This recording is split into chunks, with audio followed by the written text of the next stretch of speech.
সম্পাদক, শ্রম কৃষি বিষয়ক সম্পাদক মৌলানা এনাম রাজা ভাই।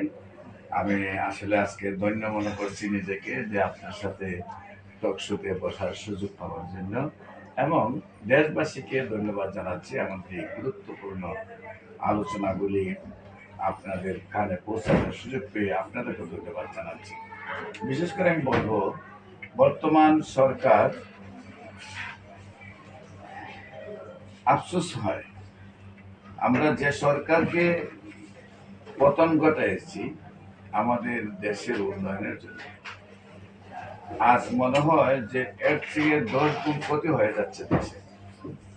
আমরা ইতিমধ্যে সংসদ ভবনে সংসদীয় আলোচনা যাই পর্যন্ত দেখেছি, একদল বর্তমান সংবিধানকে টিকানোর জন্য মরিয়া হয়ে বক্তব্য দিচ্ছেন এবং জামাত এবং এনসিপির বিরুদ্ধে কথা বলছেন, তার নাম হল বিএনপি। আরেক দল জামাত এবং এনসিপি জুলাই সনদকে বাস্তবায়ন করার জন্য মরিয়া হয়ে উঠেছেন এবং বিএনপি কিভাবে বদনাম করে তাতে ব্যস্ত হয়েছে। আমরা দেখতে পাচ্ছি দেশ এই সরকারের বর্তমান সরকারের আমলে এই পর্যন্ত আলোচনার মধ্যে তাদের সেই বিষয় নিয়ে তারা ব্যস্ত। এখন পর্যন্ত আমি প্রত্যেকটা সংসদীয় আলোচনা শুনেছি, একবার শুনি নাই রোডস কিভাবে উন্নয়ন হবে, একবার আলোচনা শুনি নাই চিকিৎসা ব্যবস্থা কিভাবে উন্নয়ন হবে, আমি একবার আলোচনা শুনি নাই অর্থনীতি কিভাবে উন্নয়ন হবে, এই দেশের শিক্ষা ব্যবস্থা কিভাবে উন্নয়ন হবে, এদেশের অন্ন বস্ত্র বাসস্থান শিক্ষা চিকিৎসা যেটা মানুষের মৌলিক অধিকার সেইগুলো কিভাবে উন্নয়ন করা যাবে সেইগুলো আলোচনা শুনি নাই যানজট কিভাবে নিরসন হবে। আমরা লক্ষ্য করেছি ঢাকা সিটিতে আমরা বাসা থেকে আমাদের কর্মস্থলে আসতে 3 ঘন্টা সময় লাগে, আবার কর্মস্থল থেকে বাসায় যেতে 3 ঘন্টা সময় লাগে। কর্মজীবন থেকে 8 ঘন্টার কর্মজীবনের মধ্যে 6 ঘন্টা রাস্তায় আমাদের থাকতে হয়। এতে প্রথম যে অসুবিধাটা হয়, আমাদের গাড়িতে 3 ঘন্টা জামে থাকার কারণে যেখানে গাড়ির ওয়েল খরচ হইতে আসলো 100 টাকা, সেখানে গাড়ির ওয়েল খরচ হচ্ছে 1000 টাকা। যেখানে ভাড়া হইতে আসলো 10 টাকা, সেখানে ভাড়া হচ্ছে 100 টাকা। একদিকে ভাড়া বেড়ে যাচ্ছে, মানুষের ইনকামের সময়টা যানজটে থেকে ইনকাম কমে যাচ্ছে, আবার ব্যয়টা বেড়ে যাচ্ছে 10 গুণ। এইদিকে আমরা যদি বাংলাদেশে যানজট নিরসন চাই, যেমনিভাবে আমাদের এলিভেট একটা রাস্তা করা হয়েছে এয়ারপোর্টে, শহরের 2 পাশে যদি 2টা করে 4টা এলিভেট রাস্তা করা হয় এবং 2টা করে 4টা মেট্রো রেল করা হয়, তাহলে ঢাকা শহরের যানজট 50% চলে যাবে। পাশাপাশি আমরা সরকারকে ধন্যবাদ জানাই যে পুরান জেলখানাটা ঢাকা সিটির বাইরে নিয়েছেন যেভাবে, এমনিভাবে যদি আমরা সচিবালয়টা বাইরে নিয়ে যাই, আমরা যদি হাইকোর্টটা বাইরে নিয়ে যাই, আমরা যদি আগারগাঁও সবগুলো হেড অফিসকে বাইরে নিয়ে যাই, তাহলে ঢাকা শহরের সমস্ত যানজট চলে যায়। আগারগাঁও যে ফ্ল্যাটটা সরকারের রয়েছে, সেই ফ্ল্যাটটা বিক্রয় করলে উনি যদি 2 কোটি টাকা পায়, এই ফ্ল্যাটে উনি বাইরে গঠন করলে এটা 20 লাখ টাকা গঠন করবে। যেখানে সরকারের যদি 100 কোটি টাকা এখান থেকে আয় হয়, ওই এদেরকে ট্রান্সফার করে শহরের বাইরে নিলে তাদের সরকারের এখানে খরচ হবে 100 কোটির মধ্যে 20 কোটি, কিন্তু বাকি 80 কোটি সরকারের প্রফিট হবে। আমি মনে করি আজকে যদি বলা হয় হাইকোর্টটাকে নিলাম দেওয়া হবে, আধা ঘন্টার সময় পাওয়া যাবে না, এর মধ্যে সবগুলা ব্লক হয়ে যায়। সচিবালয় যদি বলা হয় যে নিলাম দেওয়া হবে, আধা ঘন্টার সময় পাওয়া যাবে না, এর ভিতরে ব্লক হয়ে যায়। আগেরকার যে অফিসগুলো এগুলো যদি আধা ঘন্টার সময় দেয় জনগণের কাছে বিক্রয়ের জন্য, আধা ঘন্টার ভিতরে নিলাম ব্লক হয়ে যাবে, জনগণের আওতাধীন চলে আসবে। এবং সরকার যদি ওই সম্পদগুলা বিক্রয় করে বাইরে তাদের জন্য ব্যবস্থা নেয়, তাহলে তাদের 10 ভাগ টাকায় তাদের ব্যবস্থা নিতে পারে। সুন্দর এই পরিকল্পনাটা হলে বাংলাদেশের যানজটটা নিরসন হয়ে যায়।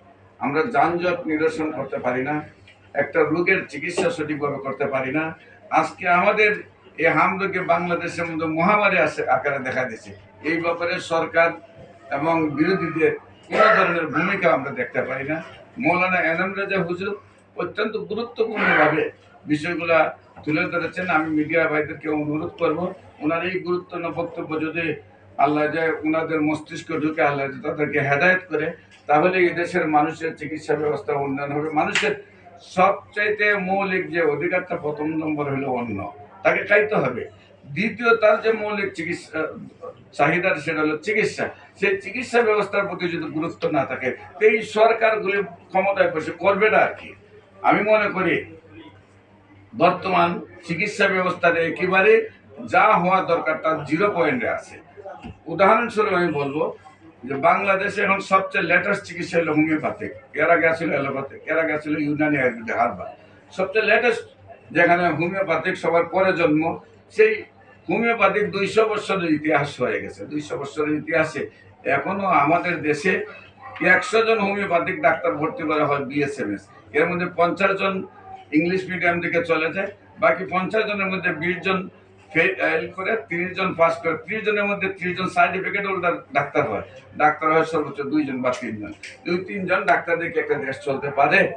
আমি মনে করি যে 4 লক্ষ ছেলে পরীক্ষা দেয়, 10,000 এমবিবিএস এ ভর্তি করা হয়, বাকিগুলা অসহায় হয়ে অন্য দেশে চলে যায়।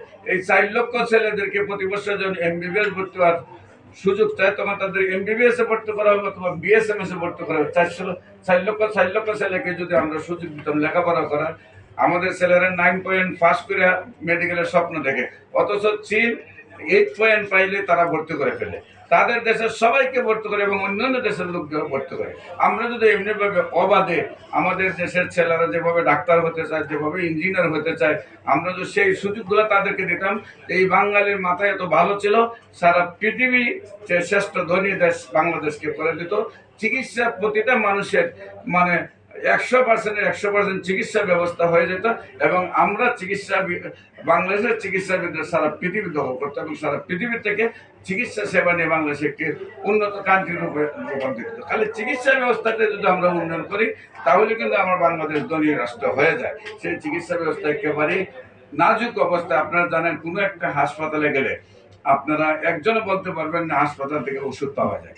হাসপাতালের চিকিৎসা ব্যবস্থা নিতে ডাক্তারের প্রেসক্রিপশনের 10টা ধমক খাইতে হয়। কেন রে ভাই? ডাক্তার হবে মায়ের কুলে যেভাবে শিশু ডাক্তার ব্যবহার করবে সেই রকম, কিন্তু ডাক্তারদের ধমক, এই কথা বলবেন না, এই এদিকে শোনেন, এক সাউন্ড করবেন না, এই হলো ডাক্তারদের ভাষা। যাওয়ার পরে 1 মিনিট দাঁড়াইতে দেন, একটা প্রেসক্রিপশন করে দিয়ে দেয়।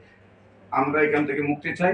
এদেশের সরকারকে আমরা বলবো, বিশেষ করে অন্ন, বস্ত্র, বাসস্থান, শিক্ষা, দয়া করে আপনারা এই ব্যবস্থাগুলোতে আসুন। আর কোটা আন্দোলন নিয়ে এসে যারা কথা বলেছিলেন, আজকে তো তাদেরকে নীরব দেখছি। কোটা আন্দোলন করেছেন আপনারা, কিন্তু আজকে তো এর 3 গুণ কোটার মাধ্যমে আপনারা চাকরি দিচ্ছেন নিজের খালাতো ভাই, মামাতো ভাই, প্রত্যেকটা সেক্টর আপনারা তছনছ করে দিচ্ছেন। পাশাপাশি আমার পার্শ্ববর্তী রাষ্ট্রতে আমার মুসলমান ভাইকে আঘাত করছে, যেমনিভাবে ঘর পুড়ে দিচ্ছে, যেমনিভাবে মানুষকে হত্যা করছে, যেমনিভাবে মসজিদ ভাঙছে, যেমনিভাবে মানুষের মসজিদ ভেঙে দিচ্ছে, যেমনিভাবে একের পর এক মানুষের ঘর দুয়ার মসজিদ আগুন দিয়ে জ্বালিয়ে দিচ্ছে।